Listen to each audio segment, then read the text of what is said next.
अस्सलाम वालेकुम, मैं हूं आपकी host Mariam Hasham and welcome to the first webisode of shield ममता की ज़बान। नाज़रीन, आज पाकिस्तान में ख़वातीन की बहुत बड़ी तादाद वर्किंग वुमेन की है, इसलिए वर्किंग मॉम्स के लिए बहुत ज़रूरी है कि वो वर्क लाइफ बैलेंस क्रिएट करें। इससे पहले कि हम अपने डिस्कशन का आगाज़ करें, please subscribe to our YouTube channel and don't forget to press the bell icon. हमारे साथ आज आपकी फेवरेट मॉम सेलिब्रिटी हैं Fatima Effendi. Welcome to the show Fatima. Thank you so much. हमारे साथ मौजूद हैं मशहूर paediatrician doctor Mohsina Ibrahim. Welcome to the show. Thank you. जो हमारे साथ शेयर करेंगी अपनी एक्सपर्ट मेडिकल ओपिनियन। आज का हमारा मौजू है बच्चे की पैदाइश के बाद की एहतियात की अहमियत और माँ के आने वाली ज़िंदगी में चेंजेस। तो अस्सलाम वालेकुम, से पहले तो आप लोग के आने का बहुत शुक्रिया। फातिमा, कैसा है वैसे एज अ सेलिब्रिटी, माँ की हैसियत से आपकी लाइफ डिफ़िकल्ट है? How do you manage? I think as a celebrity माँ भी डिफ़िकल्ट है। जो माएँ अपने करियर्स को छोड़ के बैठी हैं घर पे, उनके लिए भी बहुत डिफ़िकल्ट है। तो I think being a mother is the most beautiful and difficult phase as well. तो बीइंग अ मदर वैसे तो डिफ़िकल्ट है ही, हाँ। लेकिन बस मेरा सवाल था कि एज अ सेलिब्रिटी, बिकॉज इसमें आपके कोई टाइमिंग्स नहीं होते, तो होते। How difficult, how do you manage? आप किस तरह करती हैं बच्चों के साथ? पीछे बच्चों को अभी कौन देख रहा है? किस तरह मैनेज कर पाती हैं? तो बस ऐसा है कि where there's a will there's a way। तो वो कुछ ऐसा है कि मेरे बच्चे माशाल्लाह कोऑपरेटिव हैं। दे नो के बचपन से कि कि मॉम हैज़ टू वर्क, और बस इस तरह से मैं मैनेज करती हूँ कि मैं काम कम करती हूँ, एक टाइम पे एक ही प्रोजेक्ट करती हूँ। फिर बच्चे मुझे लगता है इम्यून हो जाते हैं हाँ, तो फिर आपकी, कुछ उनको दिन पता ऐसे होता है कि माँ की मंथ में रूटीन लाइक है। You working 15 days and you not working 15 days, तो इस तरह से मैं मैनेज करके कर लेती तो हूँ। जब आप पहली दफा माँ बनी थी, माशाल्लाह से यू हैव 2 किड्स, आपके 2 बच्चे माशाल्लाह, हैं, या। तो जब पहली दफा बनी थी क्या एहसास हुआ था, कैसी फीलिंग आई थी? ऑनेस्टली स्पीकिंग अच्छी फीलिंग नहीं थी। समझ नहीं आ रहा था आई उस वक्त वांटेड क्या टू करें। हैव अ बेबी, बट वो जब आया तो पूरी दुनिया जैसे उल्टी नहीं होती, आप एक्सपेक्ट नहीं कर रहे होते। आपको होता है कि हाँ बेबी और क्यूट और ये वो सब कुछ। बच्चा तो ऑब्वियसली किसको अपनी माँ को किसको नहीं प्यार होता बेतहाशा, बट जब होता है तो उसके बाद आपका ये होता है कि ये सब तो मुझे पता ही नहीं था कि रातों को नींद पूरी नहीं होगी, चाहे और जितनी बच्चा भी मुझे रोएगा तो लगता आपको है समझना है कि वो दूध के लिए कब रो रहा है, पेट में दर्द के लिए कब रो रहा है, और वो थोड़े सब वक्त कुछ के चीजें साथ साथ समझ आती वो है। डॉक्टर वक्त साहब, के साथ आपके भी कितने बच्चे हैं? माशाल्लाह मेरे 4 बच्चे हैं, 2 बेटे 2 बेटियां।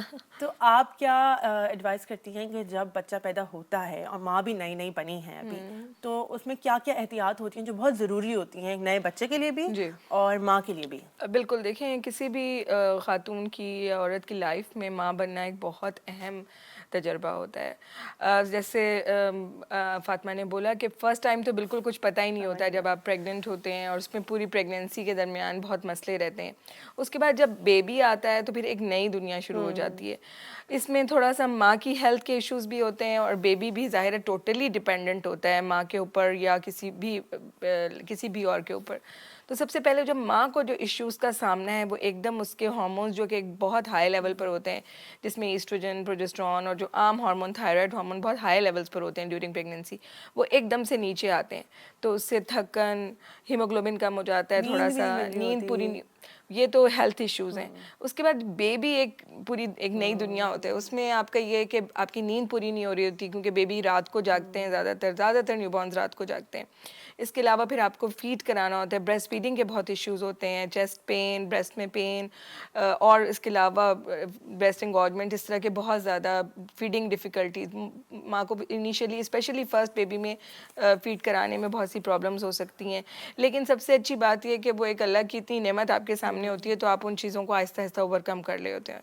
लेकिन माँओं को उस वक्त 10-15 दिन के लिए थोड़ी सपोर्ट की ज़रूरत होती है, और अगर अल्हम्दुलिल्लाह हमारा एक फैमिली सिस्टम है तो यूजुअली हमारी मदर्स को मिल जाता है।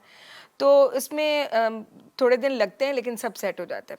न्यूबॉर्न्स के इसके अलावा जो मसले होते हैं उसमें फीडिंग के अलावा उनकी कॉर्ड केयर होती है, यानी कि नाफ की जो ख्याल रखना होता है सफाई का, वो बहुत अहम है। यानी उसको आप सिंपल अल्कोहल स्वैब से अगर माएँ साफ़ करती रहें तो वो बिल्कुल ठीक रहता लोग है। अक्सर उसमें तेल डाल नो देते नो नो हैं और ये नथिंग, सारी उसमें चीज़ें कुछ भी करनी नहीं चाहिए। डालना। देखें, अगर उसमें आप कुछ डालेंगे, स्पेशली हमारे यहाँ कॉमन लोग बहुत तेल लगा देते हैं और कोई चीज़ घर में कोई लोग हींग भी लगा देते हैं। मैं ये आपके प्रोग्राम के तवज्जो से कहूँगी कि कुछ लगाने की ज़रूरत नहीं है। सिंपल अल्कोहल स्वैब्स मार्केट में मिलते हैं, उससे बस आप क्लीन करें। और अगर खुदा ना खास्ता कॉर्ड में इन्फेक्शन हो जाता है तो दैट कैन, वो पूरी बॉडी में भी फैल सकता आपको है। पता है मेरी बेटी के साथ हुआ था और वो पूरी रात नहीं सो पाती थी, और हमें, क्योंकि मैं भी एक नई माँ थी, सुना था कॉलिक इश्यूज होते हैं, बच्चे रात में कुछ लोग कहते हैं वैसे ही रोते हैं, उनको समझ नहीं आ रहा। बट हमें कोई 15-20 दिन बाद जाके पता चला कि उस बच्ची के कॉर्ड में जाना वो इन्फेक्शन था, उसे से निकली। फिर हम डॉक्टर के पास गए और फिर जिस दिन हुआ उस दिन के बाद से तो ये चीज़ें थी जो नहीं इतना ख्याल रखा इनका। नहीं पता तो जो एक और बहुत अहम चीज़ होती है कि अगर बेबी जो रातों को जाग रहा होता है, और कोलिक का बहुत issue common, specially male infants, यानी कि जो बच्चे नॉर्मल जो लड़के होते हैं उनमें ज़्यादा कॉमन होता है, तो रातों को जागना, रोना, तो वो भी, तो उसको भी देखने की ज़रूरत होती है। थोड़े होम रेमेडीज़ होती हैं हमारे घरेलू टोटके, वो भी बहुत फ़ायदेमंद होते हैं। तो बस इस सब चीज़ों को माँ को और बच्चे को साथ लेकर चलना होता है, और स्पेशली माँ पर बहुत जिम्मेदारी आ जाती है। इसीलिए शायद अल्लाह मियाँ ने माँ के कदमों तले जन्नत रखी है, क्योंकि माँ के लिए माँ के अपनी हेल्थ के भी बहुत इश्यूज होते हैं, और अल्लाह मियाँ एक कुदरती तौर पर बच्चे के लिए मोहब्बत तो डाली भी होती है, लेकिन इट्स रियली टफ टाइम होता है माँ के लिए भी।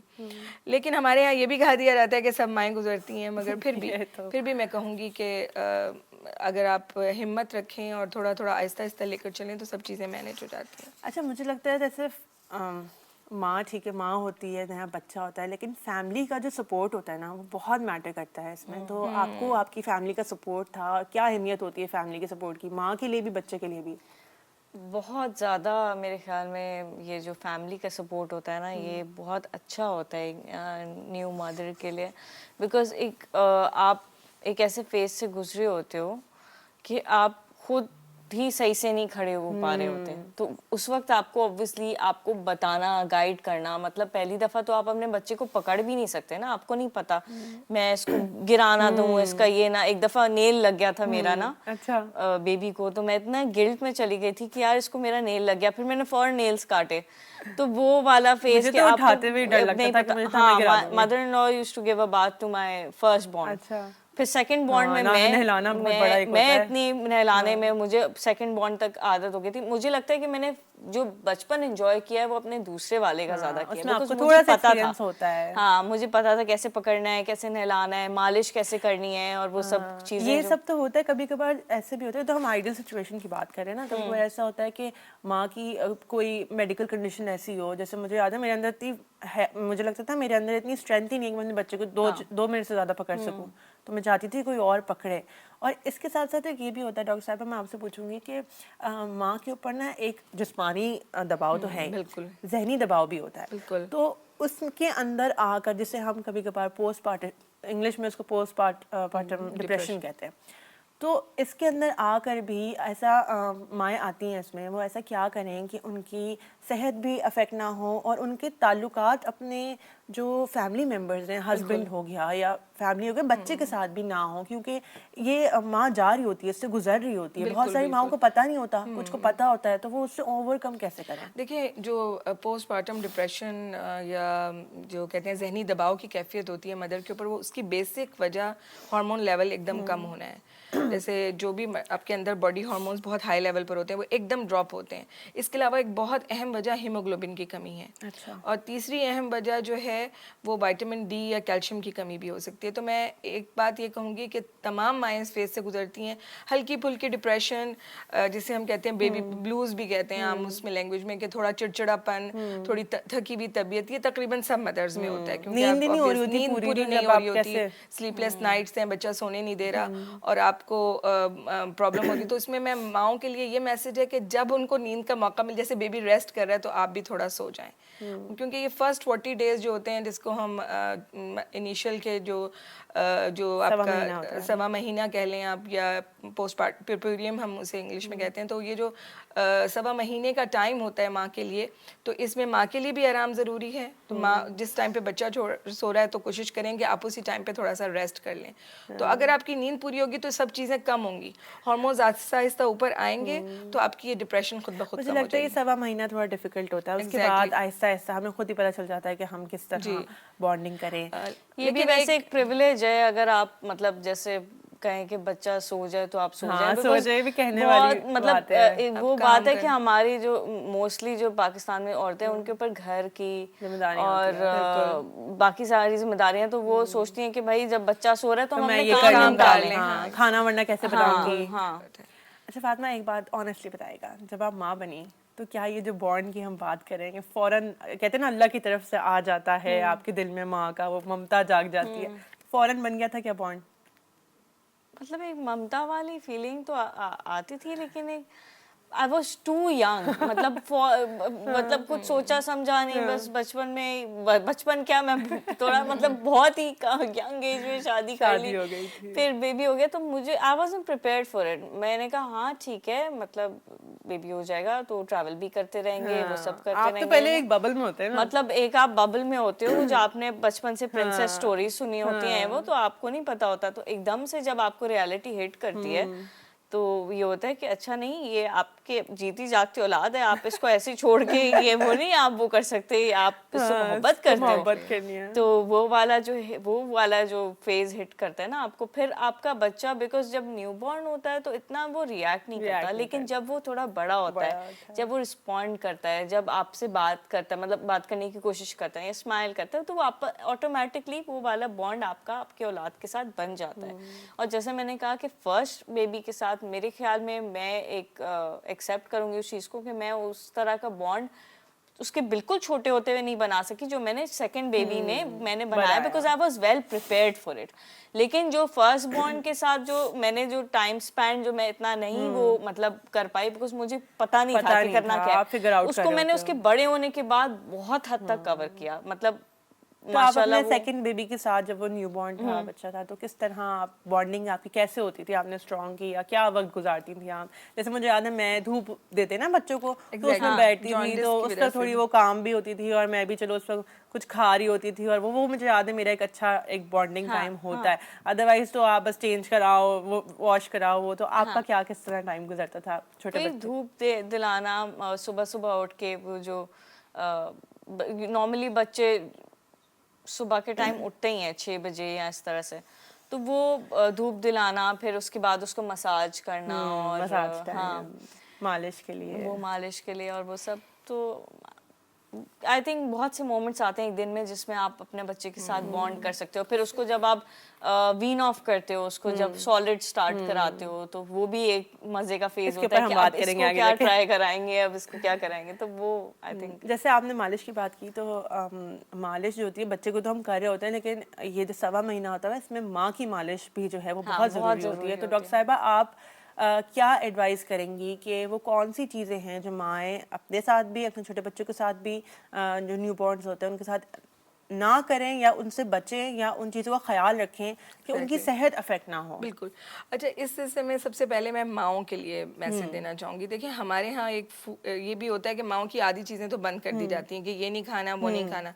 तो इस सिलसिले में जो माएँ जो नॉर्मल डाइट है, नॉर्मल बैलेंस डाइट लें, मिल्क ज़रूर लें, दूध ज़रूर लें, इसमें अलावा प्रोटीन यानी कि कोई भी किसी एक टाइम पर गोश्त यानी बीफ या मटन और चिकन भी अच्छा होता है माओं के लिए, तो ये एक टाइम पे ज़रूर रखें। इसके अलावा अगर कोई ये नहीं अफोर्ड कर सकता तो वो चारों दालें मिक्स करके वो अच्छी प्रोटीन होती है। वो भी आता है हमारे और पंजीरी। हाँ, पंजीरी जो हमारा ट्रेडिशनल है, उसमें वैसे फैट बहुत ज़्यादा होता है। अच्छा। तो उसमें अगर आप फैट का रेशो या घी या ऑयल कम डालें, ड्राई फ्रूट डालें और शुगर ना डालें, एग्जैक्टली शुगर ना ऐड करें, बिल्कुल। एक वो भी मिश्री भी ऐड करनी होती है। बिल्कुल। यखनी में देखें बहुत ज़्यादा न्यूट्रिशनल यखनी नहीं होती है क्योंकि वो जेलेटिन नहीं होता है, लेकिन इट्स गुड, आपको एक सूदिंग इफेक्ट देती है। वो बॉडी में जो एक्स हो रहे होते हैं, पेन्स हो रहे होते हैं, एक्चुअली कुछ खाने पीने का दिल भी नहीं कर रहा होता। हाँ, मेरा तो बस चाय बिस्किट खाने का दिल कर रहा होता है। इसके मैं एक बात कहूँगी, क्योंकि चाय पापा और चाय बिस्किट हमारी बड़ी नेशन की फेवरेट वो है, लेकिन उसमें बच्चे के लिए तो बिल्कुल कोई न्यूट्रिशन नहीं है। वैसे से रिलैक्स होने के लिए अच्छा है। दूसरा ये कि विटामिन डी की जो प्रॉब्लम होती है मदर्स में, बोन्स स्पेशली वो ब्रेस्ट फीडिंग करा रही होती हैं,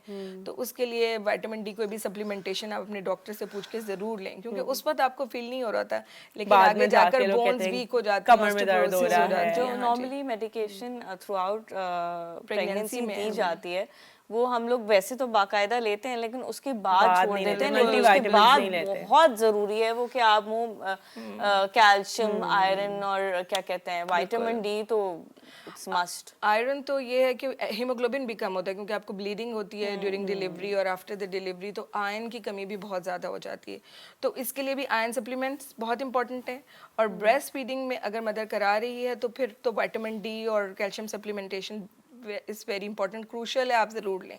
और दूध एक मलाई निकाल कर या उसका फैट निकाल कर मिल्क ज़रूर लें डेली। और फीडिंग की अब ज़्यादा खाने की ज़रूरत नहीं होती, बल्कि ये कहते हैं कि जो ब्रेस्ट फीडिंग या नर्सिंग मदर्स होती हैं वो एक एक्स्ट्रा चपाती ले लें तो इट इज़ इनफ। और ज़ाहिर है बाकी चीज़ें भी रखें। वेजिटेबल्स और फ्रूट्स का इस्तेमाल जिस तरह से एक नॉर्मल डाइट में रखना ज़रूरी है वो करें। इसके अलावा जो न्यू बॉर्न की जो केयर है उसमें सबसे पहले ये माओं के लिए यही पैगाम होगा कि माँ का दूध बेस्ट है। पूरी ज़िंदगी में इस पीरियड में बच्चा एक खालिश चीज़ ले सकता है, दैट इज़ ब्रेस्ट मिल्क और ब्रेस्ट फीडिंग। तो कोशिश करें जब तक मुमकिन हो सकता है। आई नो वर्किंग मदर्स के लिए आसान नहीं होता कि वो कंटिन्यू कर सकें ब्रेस्ट फीडिंग, अब तो लेकिन पंप्स अवेलेबल हैं, वो आप निकाल कर रख जाएं तो वो आप फीडर के ज़रिए या कप एंड स्पून से आप या फीडिंग कप्स के ज़रिए बच्चे को, कोई भी पीछे केयर करने वाला होता है वो दे सकता है। तो बट कुछ लोगों की मजबूरियां होती हैं, हाँ, कुछ का मेडिकल इश्यूज होते हैं, मेडिकल नहीं इश्यूज आ हैं, पाता। कोई ऐसी ड्रग्स कोई ले रहे होते हैं, जैसे खुदा ना खासा किसी को कीमोथेरेपी की ड्रग्स मिल रही हैं, तो वो मदर्स फीड नहीं करा सकती।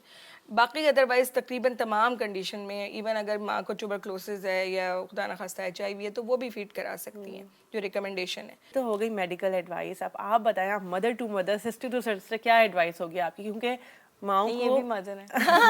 नहीं, लेकिन अभी हम ऐसे एक बात बताऊं, मदर्स भी आधी डॉक्टर बन जाती हैं, क्योंकि they know about the baby best. Mother जो होती है वो अपने बच्चे लेकिन के जैसे बारे हम सबको पता है, माँ को सबसे ज़्यादा पता है कितना मुश्किल होता है। और स्टार्टिंग का जो वक्त होता है, जो शुरू का महीना होता है, आपको लग रहा होता है आप नहीं कर सकेंगे ये, और आप अपने ऊपर नहीं ध्यान दे रहे होते, तो आप एक उनको आखिरी एंडिंग एडवाइस क्या देंगे इसके बारे में? यही दूंगी कि होल्ड योर हॉर्सेस। और उनको क्या एडवाइस दूंगी, मैं उनके अराउंड लोगों को एडवाइस दूंगी, बिकॉज बहुत दफ़ा ऐसा होता है कि जो न्यू मदर होती है वो चाहती है कि वो अपने बच्चे से वो बॉन्ड करे और वो कोप अप करे, लेकिन क्योंकि वो इतने स्ट्रेसफुल टाइम से गुजर रही होती है तो आपके बस में नहीं होता। तो मैं उनके अराउंड लोगों को ही कहूँगी कि आप केयर करें। अगर मतलब उनसे पूछें, उनको फजूल की एडवाइसेस मत दें कि तुम्हें ये करना चाहिए और तुम्हें वो करना चाहिए, प्लीज ये मत करें। पता है माँ ऑलरेडी अपने ऊपर इतने हम होते हैं, कुछ थोड़ा सा जैसे आपने बताया कि वो नाखून लग गया तो आप कितने गिल्ट में चले गए, ऊपर से लोग आके आपको और वो कर रहे होते हैं, हो तुमने ये नहीं किया, तुम कैसी माँ हो, तुम ये तुम वो। तो माँ हम, और जिस तरह तोहफा देना होता है बच्चे को तो दे रहे होते हैं, माँ को कोई नहीं देता। तो मतलब माँ को जो है ना, अगर कोई ख्याल ही रख रहा तो वो अपना ख्याल रखे, क्योंकि मेरा ख्याल से अगर माँ जो है वो खुश रहेगी, सेहतमंद रहेगी, तो बच्चा भी, और पूरा घर माँ से होता है, पूरा घर माँ से होता है, पूरा घर खुश रहेगा अगर एक woman of the house is happy. तो अल्हम्दुलिल्लाह I have had those people around, but मेरे कुछ फ्रेंड्स हैं जिनके अराउंड ऐसे लोग नहीं थे। तो मैं यही कहूँगी कि आप प्लीज जो है ना वो ख्याल रखें एक न्यू मदर का। और ये वक्त गुजर जाएगा, फिर हम याद करेंगे इस वक्त के ये वक्त नहीं है। आपके बच्चे अब बड़े हो गए हैं, तब आपको याद आता होगा उनका छोटा वाला फिर। Thank you so much. अभी हम एक शॉर्ट ब्रेक लेते हैं और उसके बाद फिर हम फिर ज्वाइन करेंगे।